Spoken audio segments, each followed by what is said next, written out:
당신은 지금 스스로를 얼마나 소중히 여기고 있는가? 아침에 눈을 뜨면서 오늘도 잘 살아보자는 다짐보다 오늘도 잘 버텨야지 하는 한숨이 먼저 나오지 않는가?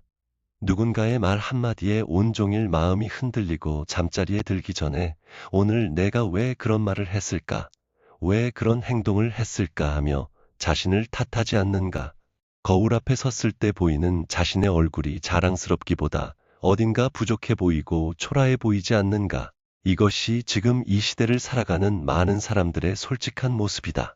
자존감이라는 말을 귀가 닳도록 듣고 있지만 정작 내 자존감이 어디에 있는지조차 모르는 채 살아가는 사람들이 너무나 많다. 구독과 좋아요, 알림 설정. 오늘은 법정 스님의 가르침을 통해 진정한 자존감이 무엇인지, 그리고 어떻게 하면 흔들리지 않는 단단한 자존감을 세울 수 있는지 함께 살펴보고자 한다. 자존감이 낮은 사람들에게는 공통점이 있다. 그것은 끊임없이 다른 사람과 자신을 비교한다는 것이다. 친구의 자녀가 좋은 대학에 갔다는 소식을 들으면 갑자기 내 자녀가 초라해 보이고, 옆집에 새 차가 생기면 내 낡은 차가 창피해진다. 동창 모임에 나가면 누구는 임원이 됐고 누구는 사업에 성공했다는 이야기를 들으며 자신의 삶이 한없이 작게 느껴진다. 40대가 되면 직장 동료들과 자신의 직급을 비교하고, 50대가 되면 은퇴한 친구들과 노후 자금을 비교하고, 60대가 되면 이웃집 어른들과 자녀들의 효도 수준을 비교한다. 이 비교의 굴레에서 벗어나지 못하는 한 자존감은 결코 높아질 수 없다. 법정 스님께서는 이에 대해 명확하게 말씀하셨다. 비교를 하면 불행해진다고 하셨다. 그리고 사람은 자기 몫의 삶에 감사하며 살 줄 알아야 한다고, 자기 그릇이 넉넉한 줄 알고 살아야 한다고 하셨다. 이 말씀이 처음에는 쉽게 들릴 수 있다. 그냥 남과 비교하지 말면 되는 것 아니냐고 할 수 있다. 하지만 이것이 얼마나 어려운 일인지는 살아본 사람은 안다. 비교는 어느 순간 우리 삶의 습관이 되어버렸기 때문이다. 아침에 눈을 뜨면 다른 사람들이 어떻게 사는지 들여다보는 것이 하루의 시작이 된 지 오래다. 그리고 그 비교는 언제나 나를 패배자로 만드는 방향으로 흘러간다. 남보다 더 잘 사는 것을 발견해서 잠시 우쭐해지는 순간조차도 그 우월감은 오래가지 않는다. 곧 더 잘 사는 누군가를 발견하고 다시 초라해지기 때문이다. 스님께서는 인간의 역사는 어떻게 보면 소유의 역사처럼 느껴진다고 하셨다. 더 많이 가지려는 욕망, 더 높은 자리에 오르려는 욕망, 남보다 더 우위에 서려는 욕망. 이 욕망들이 쉬지 않고 우리를 몰아붙인다. 그리고 그 욕망의 밑바닥에는 나는 부족하다는 생각이 깔려 있다.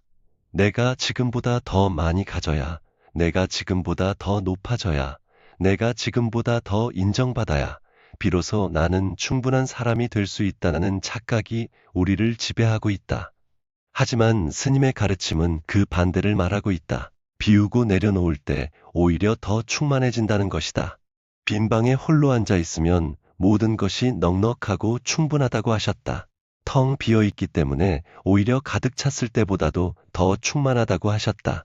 이것이 자존감의 역설이다. 채우려 할수록 비어가고 비울수록 가득 차는 것이다. 첫 번째로, 진정한 자존감은 외부가 아닌 내면에서 온다는 사실을 알아야 한다. 법정 스님께서는 홀로 사는 즐거움에서 이렇게 말씀하셨다. 나 자신의 인간 가치를 결정짓는 것은 내가 얼마나 높은 사회적 지위나 명예 또는 얼마나 많은 재산을 갖고 있는가가 아니라 나 자신의 영혼과 얼마나 일치되어 있는가이다. 이 말씀을 처음 들었을 때 당신은 어떤 느낌을 받았는가? 고개를 끄덕였는가? 아니면 그게 말이 되느냐고 반문했는가?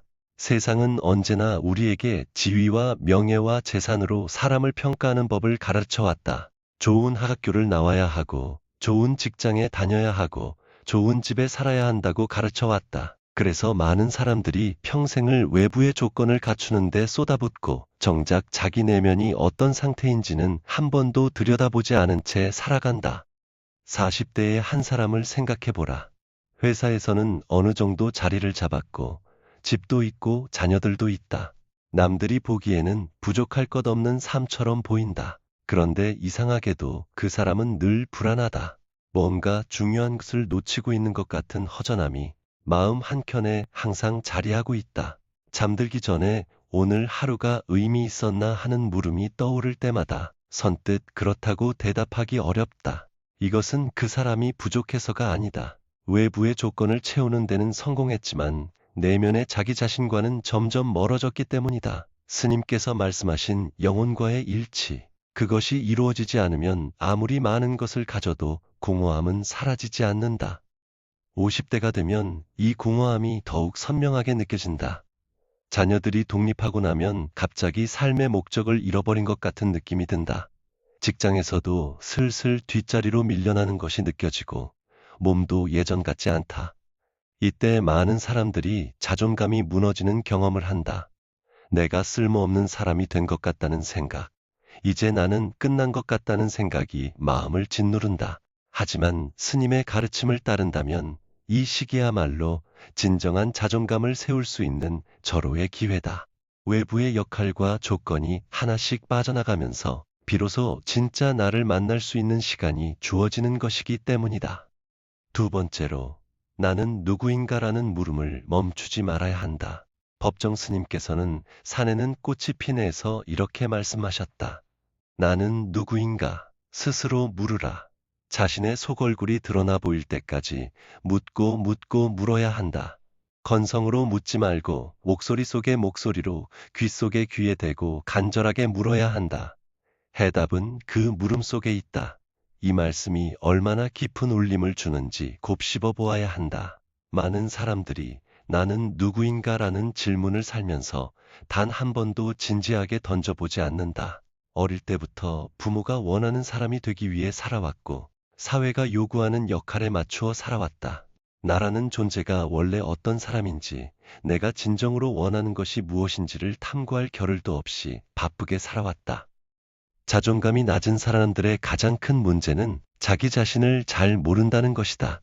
자신을 모르기 때문에 남들의 평가에 의존한다. 누군가 칭찬해주면 한껏 기분이 좋아지고 누군가 비판하면 순식간에 무너진다. 그것은 자기 자신을 판단하는 기준이 자기 내부에 없기 때문이다. 외부의 평가가 그 기준을 대신하고 있는 것이다. 스님께서는 자신을 엄격하고 철저하게 응시할 필요가 있다고 하셨다. 자신만의 깊은 고독에 빠져봐야 한다고 하셨다. 이것은 남의 시선으로 자신을 바라보는 것을 멈추고 온전히 자기 자신의 눈으로 자신을 바라보라는 뜻이다. 60대 이후의 삶을 생각해보라. 지금까지 살아온 삶을 돌아볼 때 내가 정말 나다운 삶을 살았는가 하는 물음 앞에 어떻게 답하겠는가? 남들이 좋다고 하는 것을 쫓아다니며 살지는 않았는가? 남들이 뭐라고 할까봐 하고 싶은 말을 삼키며 살지는 않았는가? 남들에게 좋은 사람으로 보이기 위해 정작 자신에게 솔직하지 못한 날들이 더 많지는 않았는가? 스님의 말씀처럼 건성으로 묻지 말고 간절하게 물어야 한다. 그 물음 앞에서 솔직해지는 것, 그것이 자존감을 회복하는 첫걸음이다. 자신의 속얼굴이 드러나 보일 때까지 묻고 물어야 한다. 그 물음을 계속하다 보면 어느 순간 자기 안에 단단한 무언가가 생겨나는 것을 느낄 수 있다. 그것이 바로 진정한 자존감의 씨앗이다.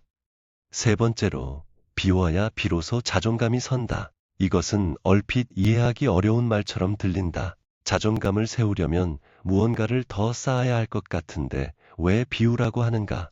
법정 스님께서는 버리고 비우는 일은 결코 소극적인 삶이 아니라 지혜로운 삶의 선택이다라고 하셨다. 버리고 비우지 않고는 새 것이 들어설 수 없다고 하셨다. 자존감도 마찬가지다.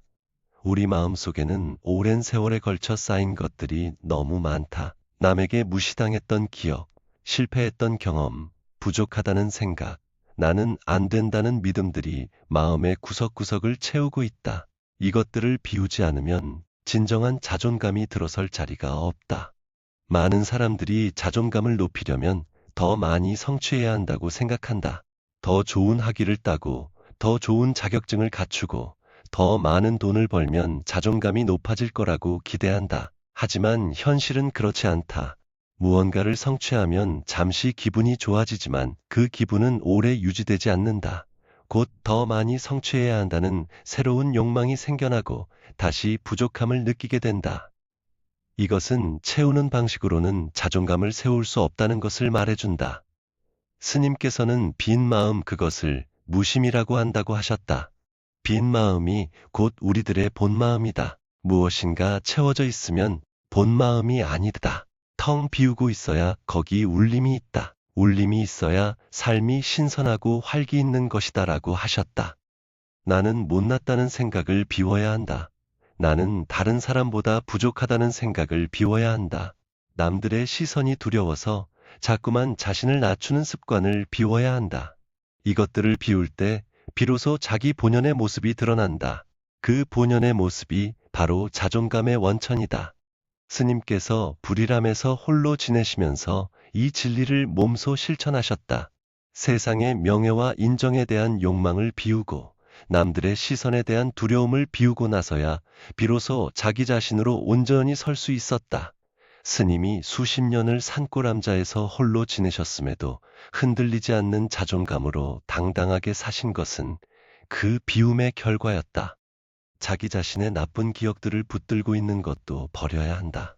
40대의 사업에 실패했던 기억, 50대에 누군가에게 크게 무시당했던 기억, 60대의 자녀에게 섭섭한 말을 들었던 기억들을 계속 품고 살면 자존감은 회복될 수 없다. 스님께서는 아름다운 마무리에서 이렇게 말씀하셨다. 아름다운 마무리는 낡은 생각, 낡은 습관을 미련 없이 떨쳐버리고 새로운 존재로 거듭나는 것이다. 그러므로 아름다운 마무리는 끝이 아니라 새로운 시작이다. 과거의 상처와 실패에 대한 집착을 미련 없이 떨쳐버리는 것, 그것이 새로운 자존감으로 거듭나는 시작점이다. 네 번째로, 나답게 사는 것이 자존감의 핵심이다. 법정 스님께서는 오두막 편지에서 이렇게 말씀하셨다. 내 소망은 단순하게 사는 일이다. 그리고 평범하게 사는 일이다. 느낌과 의지대로 자연스럽게 살고 싶다. 그 누구도 내 삶을 대신해서 살아줄 수 없기 때문에 나는 나답게 살고 싶다. 이 말씀에서 얼마나 큰 자존감이 느껴지는가. 화려하게 살고 싶다거나 위대하게 살고 싶다거나 남들보다 더 잘 살고 싶다는 말이 없다. 단순하게, 평범하게, 자연스럽게, 나답게. 이것이 스님이 말씀하시는 자존감의 핵심이다. 나답게 산다는 것이 무엇인지 생각해 본 적이 있는가? 많은 사람들이 나답게 산다는 것이 어떤 것인지조차 모른 채 살아간다. 평생을 자식답게, 부모답게, 직원답게, 이웃답게 살라는 말을 들으며 살아왔기 때문이다. 남들이 기대하는 모습에 맞추어 살다 보면 정작 나 자신이 어떤 사람인지, 나는 무엇을 좋아하는지, 나는 어떻게 살 때 행복한지를 모르게 된다. 이렇게 자기 자신을 잃어버린 채 사는 것이 자존감 상실의 근본적인 원인이다. 나답게 산다는 것은 대단한 일이 아니다. 아침에 일어나 좋아하는 책 한 권을 천천히 읽는 것, 좋아하는 음악을 들으며 산책하는 것, 오랫동안 하고 싶었지만 남들 눈에 우습게 보일까봐 미루어 두었던 취미를 시작하는 것, 이런 작은 것들이 모여서 나다운 삶이 된다. 스님께서는 사람은 저마다 특성과 재능을 지니고 있다고 하셨다. 그것을 깨우려면 자신을 엄격하고 철저하게 응시할 필요가 있다고 하셨다. 자신만의 특성과 재능을 발견하고 그것을 따라 사는 것, 그것이 바로 나답게 사는 것이다. 그리고 그 나다운 삶에서 자존감은 자연스럽게 피어오른다. 혹시 이런 생각을 해본 적이 있는가? 나이가 들수록 내가 어떤 사람인지를 더 모르겠다는 생각을. 젊을 때는 막연하게나마 꿈이 있었고 원하는 것이 있었다. 그런데 살다 보니 그 꿈들은 어느새 사라져버리고 이제는 그냥 하루하루를 보내는 것이 삶의 전부가 된 것 같다는 느낌.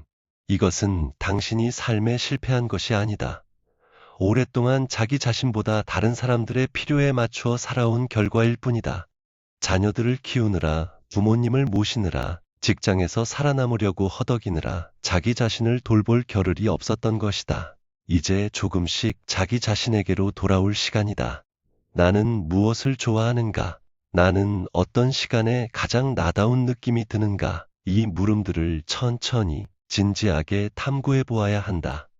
다섯 번째로, 홀로 서는 힘이 자존감을 완성한다. 법정 스님께서는 홀로 사는 즐거움에서 이렇게 말씀하셨다. 사람은 본질적으로 홀로일 수밖에 없는 존재다. 홀로 사는 사람들은 진흙에 더럽혀지지 않는 연꽃처럼 살려고 한다. 홀로 있다는 것은 물들지 않고 순진무구하고 자유롭고 전체적이고 부서지지 않음을 뜻한다. 이 말씀이 얼마나 강한 자존감을 담고 있는지 느껴지는가. 홀로 있어도 흔들리지 않는 것, 누군가의 인정과 칭찬 없이도 자기 자신으로 온전히 설 수 있는 것, 그것이 진정한 자존감의 모습이다. 자존감이 낮은 사람들은 혼자 있는 시간을 견디지 못한다. 혼자 있으면 자꾸 쓸모없는 사람이 된 것 같고 외롭고 불안하다.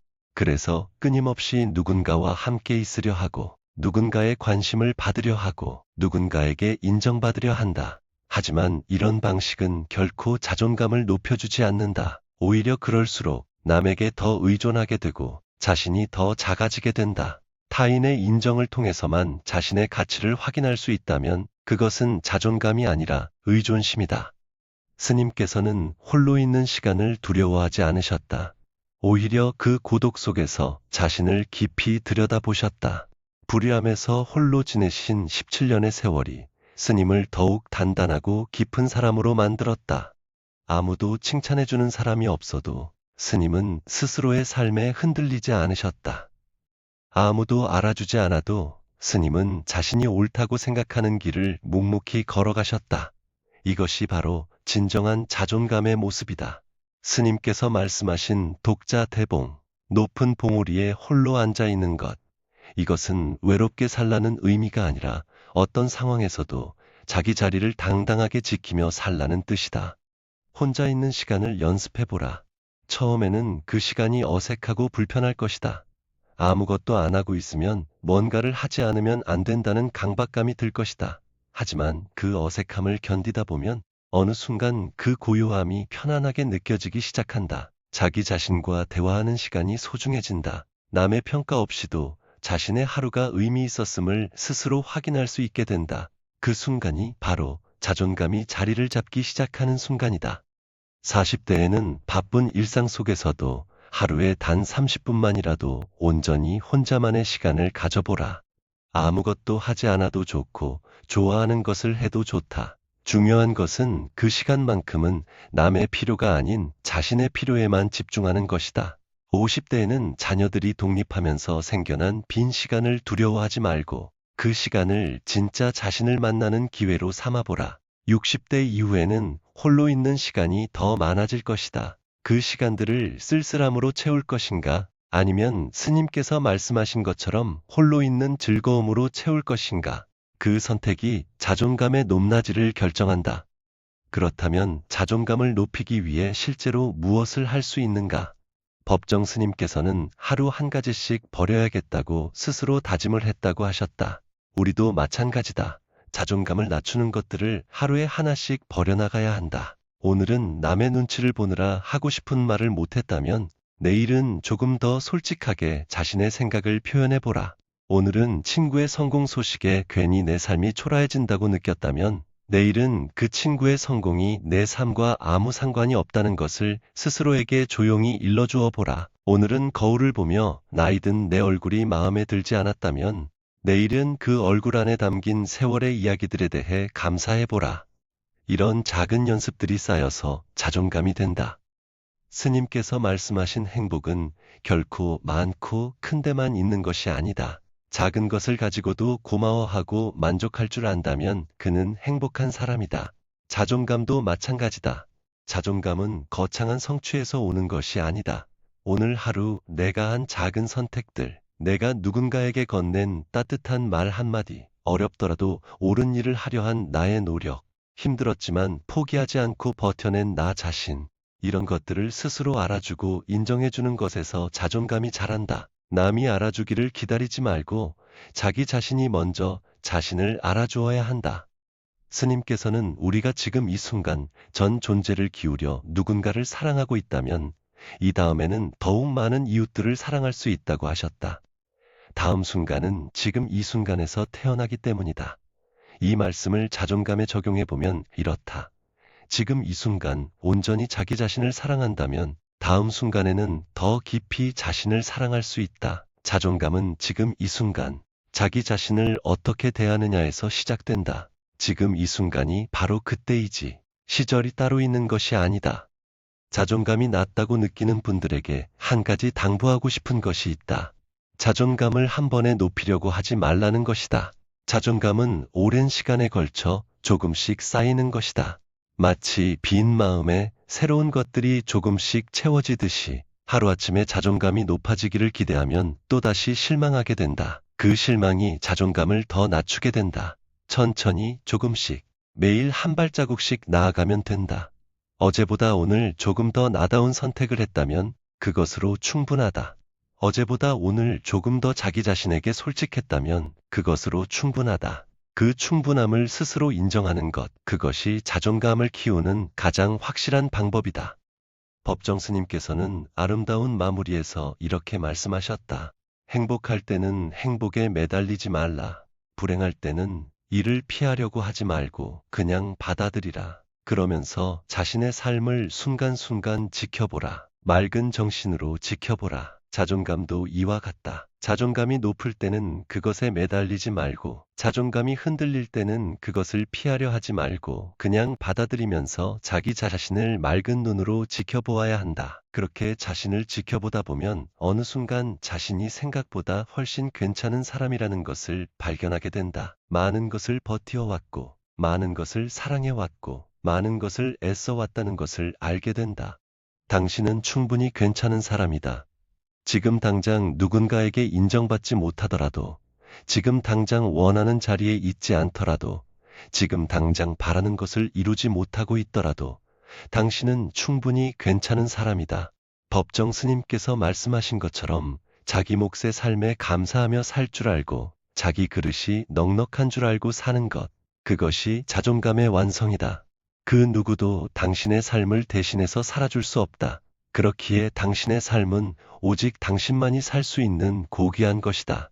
그 고귀함을 스스로 알아보는 것, 그것이 오늘 법정 스님께서 우리에게 전하시는 자존감의 가르침이다.